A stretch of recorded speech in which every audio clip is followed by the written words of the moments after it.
নমস্কার বন্ধুরা, আমি শিপ্রা ইংল্যান্ড থেকে বলছি। বিলেতি বঙ্গিনীর একটি ব্লগে আপনাদের সবাইকে স্বাগত। আমার একটা ধারণা ছিল জানেন, যে যারা স্ট্রেট ফরওয়ার্ড মুখের উপরে চটাপট কথার উত্তর দিয়ে দেয় তারা মনের দিক থেকে খুব ভালো হয়, কিন্তু সব রসুনের পাছা যে এক জায়গায় সেটা বুঝতে আমি ভুল করেছি। আমার ছোট ননদের কথা বলছি। সেই সব গল্প তো করবই, তার আগে দেখুন অফিস থেকে ফেরার পথে সানগ্লাসটা ব্যাগের মধ্যে রেখেছিলাম বলে কিরম ভেঙে গুড়িয়ে গেছে। সানগ্লাসটা ব্যাগে আলগাভাবে রাখাটাই ভুল হয়েছে। আমার বরকে ফোন করেছি রাস্তায় বেরিয়ে, আমি বললাম কি তোমায় সারপ্রাইজ দেবো, বলে কি তাই, আমি 10 মিনিটে বাড়ি আসছি। আমি বললাম ঠিক আছে। তো জানে না সারপ্রাইজ দেবো মানে, ভেবেছে হয়তো কিছু রান্না টান্না করে রেখেছি। তা আমি ওর ওর যে রাস্তা দিয়ে আসে সেই রাস্তা দিয়ে হাঁটছি। আর এইটা কিন্তু আমাদের বাড়ির সামনের যে পার্কটা, আর এই পার্ক এতই বড়, মানে আমি প্রায় 15 মিনিট ধরে হাঁটছি, 15-20 মিনিট হয়ে গেল হাঁটছি। পার্ক কিন্তু শেষ হয়নি, এই পার্ক একদম রাউন্ড করে, মানে আমাকে পুরো পার্কটা যদি পার্কের চারপাশের রাস্তাটা দিয়ে যদি হাঁটতে হয় তাহলে ঘন্টাখানেক লেগে যাবে পুরো পার্কটা ঘুরতে। তো এত বড় পার্ক, তো এই পার্কের পাশ দিয়েই হাঁটছি। আর এই যে হচ্ছে রাস্তা, আর ও আসবে হচ্ছে এই রাস্তা দিয়ে। তো সারপ্রাইজ দেবো বলে রাস্তা দিয়ে হাঁটছি। এখন কটা বাজে? এখন 8:30-9টা মতন বাজে। তো এখনও তো সুন্দর রোদ্দুর, চলবে 10টা 10:30 অবধি এরকম ভালোই রোদ্দুর থাকে এখন। তো হাঁটি, দেখা যাক আরও কত দূর যাওয়ার পরে আসে। বলেছে 10-15 মিনিট।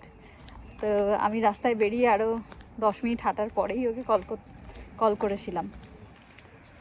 দেখি আমায় দেখে কীরকম সারপ্রাইজ হয়। প্রথমে ভেবেছিলাম হয়তো আমাকে দেখতে পাইনি, তারপরে দেখলাম আমাকে ক্রস করে সামনে এগিয়েই ব্রেক কষেছে। তখন বুঝলাম যে ঠিক আমাকে দেখে ফেলেছে। আমিও দৌড়ে গাড়িতে উঠে পড়েছি। আর বিকেলবেলা বাইরে বেরোতে দারুণ লাগে, কারণ রাস্তায় প্রচুর কুকুরছানার আদর খেতে পারি। আমার বর কিন্তু আজকে ঠিকই আন্দাজ করেছিল।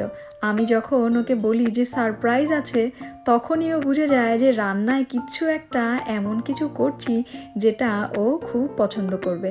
আসলে আজকে অফিস থেকে একটু তাড়াতাড়ি বাড়িতে এসেছিলাম। ভাবছি বসে বসে যে কী করি। তারপরে ভাবলাম চিকেনটা আর আলাদা করে কি রান্না করব, একটুখানি বিরিয়ানি বানিয়ে ফেলি।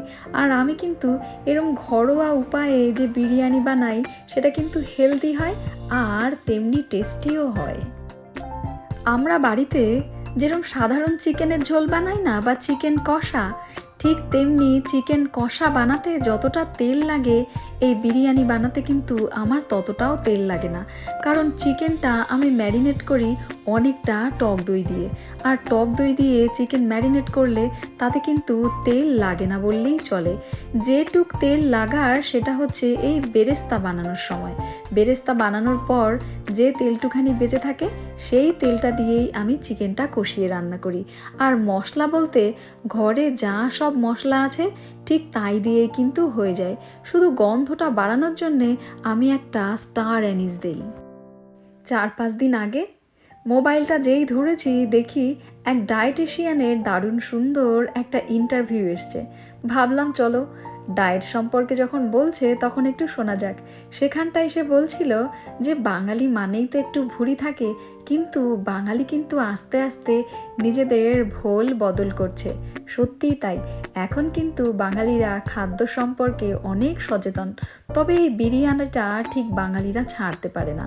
তবে এইভাবে ঘরোয়া পদ্ধতিতে বিরিয়ানি বানালে কিন্তু হেলথও ভালো থাকবে, আর ওদিকে টেস্টেরও সাথে কোনোই গাফিলতি করা হবে না। কথায় বলে খাদ্যরসিক বাঙালি, কিন্তু বাঙালিও কিন্তু ধীরে ধীরে তার খাদ্যের অভ্যাস বদলাচ্ছে শরীর রক্ষার জন্য। সকালবেলা পুজো দিতে যাই যখন, তখন মনে পড়ে যাহ, কালকে তো অফিস থেকে ফেরার সময় ফুল আনা হলো না, তাহলে কি দিয়ে পুজো দেবো। আসলে আমি যখন অফিস থেকে বাড়ি ফিরি তখন রাস্তার ধার থেকে 2-1 করে ফুল তুলে নিয়ে আসি, আর তাই দিয়েই পুজো দেই। আসলে ইংল্যান্ডে ফুলের কিন্তু অভাব নেই।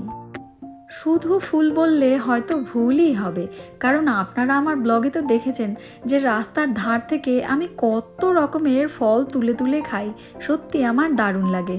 আর জানেন, কালকে যেহেতু বিরিয়ানি বানিয়ে আমার বরকে সারপ্রাইজ দিয়েছিলাম, আজকেও অফিস থেকে আমি বেরিয়েছি দেখি ও আমাকে সারপ্রাইজ দিল। অফিস থেকে ডিউটি সেরে যেই বাইরে বেরিয়েছি দেখি আমার সারথি রথ নিয়ে দাঁড়িয়ে রয়েছে। বললাম কোথায় চলেছি আমরা? বলল চলো তোমার এক মনের মানুষের বাড়িতে নিয়ে যাব। আমার এই ব্লগে আশা করি আপনারা আগেও এই গার্ডেন দেখেছেন। এটা হচ্ছে মিনা বেহেনজির বাড়ি। সত্যি ওদের গার্ডেনটা কি সুন্দর না? আসলে আমরা কিন্তু এখন যেখানটায় আছি সেটা হলো আমার ওই শ্বশুরবাড়ির একদম সামনে। মানে ওই শ্বশুরবাড়ি বলতে আমার বরের মা যে বাড়িতে থাকে, মানে আমার বরের আরেকটা বাড়ি, সেই বাড়ির উল্টো দিকের বাড়িতে। এটা হচ্ছে মিনা বেহেনজির বাড়ি। আর আজকে যেহেতু রাস্তার ধারে আমাদের গাড়িটা পার্ক করা রয়েছে, তাই আমার ননদ দেখেই কত কাণ্ড করেছে সেটাও আপনাদেরকে বলবো। তবে দেখুন, মিনা বেহেনজির এই গার্ডেনে কিন্তু প্রচুর গাছগাছলা আছে। মিনা বেহেনজি কিন্তু আবার দারুণ হিন্দি বলে। मीना तो एक साइड पे भाई कितनी भी बनाई आ आगे इधर है शिपर हेड हाय हाय उन्होंने रॉक क्लाइंबिंग करनी I mean tree climbing yes यहाँ पर वो देखो वो है हाय हाय हाय दे एक ये डिगोगी नहीं सिटोगी कोई कोई Koshi better catch her which one is the one ফল পাড়ার সাথে সাথে আমার ছেলেকে নিয়ে আমরা ঠাট্টা করছি। ও আবার পোকা সমেত ফল দেখলেই বলবে খেয়ে নাও, ফুল অফ প্রোটিন। তাই নিয়েই হাসছি। you know what it is on that side तो on this way पार्क जाना चाहिए या उठो चले उठाओ अभी हां उठाओ ये देखो उठाओ हां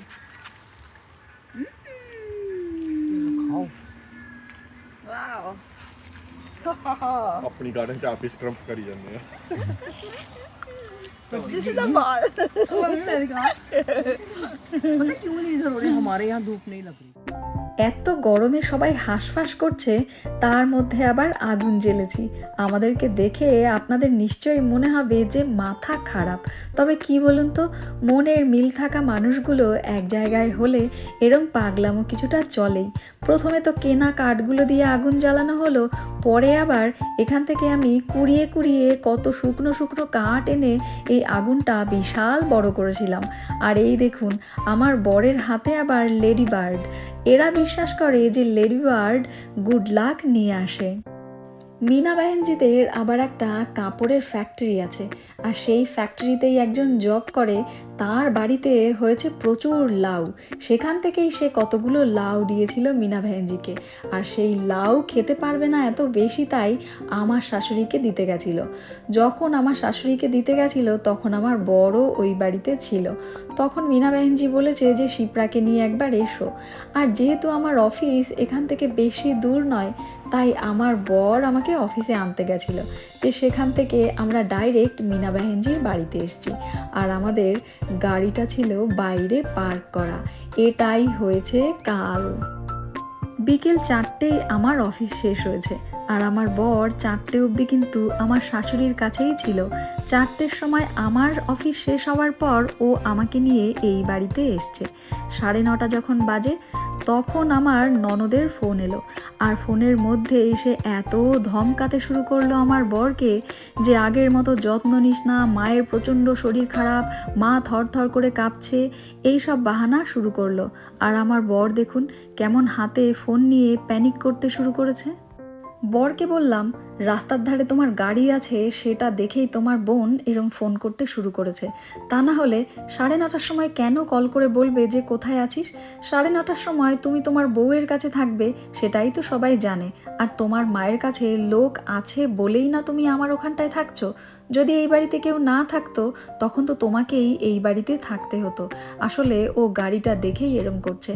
আমার বড়ও সম্মতি জানালো যে সত্যি তাই হবে, তা না হলে এত রাতে কল করে ডাকবে কেন? আর সারাদিন আমি ওখানটায় ছিলাম, তাতে মায়ের কিছুই হয়নি, আর এখন আমি আসার পরেই মায়ের শরীর খারাপ হতে শুরু করলো। সত্যি আমি আমার ননদকে খুব স্ট্রেট ফরওয়ার্ড ভাবতাম, আর ভাবতাম এই সব মানুষেরা হয়তো সমস্ত সময় সত্যি কথাই বলে। কিন্তু কখনো কখনো ভুল করি জানেন, ওই যে সব রসুনের পাছাগুলো একই জায়গায়। আমার বরকে সত্যি সত্যি ও বাড়িতে আবার ছুটতে হয়েছিল। রাত যখন 12:30 বাজে তখন আমার বর আবার আমার শাশুড়ির কাছ থেকে আবার মিনা বাহেনজির বাড়িতে এসছে। আর আমরা বাড়িতে ঢুকতে ঢুকতে তখন বাজে রাত 1টা। আর মিনা বাহেনজি আমি সকালে অফিস যাব বলে খাবার বানাতে টাইম পাবো না, তাই দেখুন কালকের লেফট ওভার ফুডগুলো আমাকে দিয়ে দিয়েছে। এইগুলো নিয়েই এখন আমি সকালবেলা অফিসে চলেছি। আর আজকে কিন্তু দারুণ ঝকঝকে দিন। আর বিলেতি বঙ্গিনী আজকের ব্লগটা এখানেই রাখবে। পরের ব্লগে দেখা হবে, ততদিন ভালো থাকবেন, সুস্থ থাকবেন। Tata, bye bye.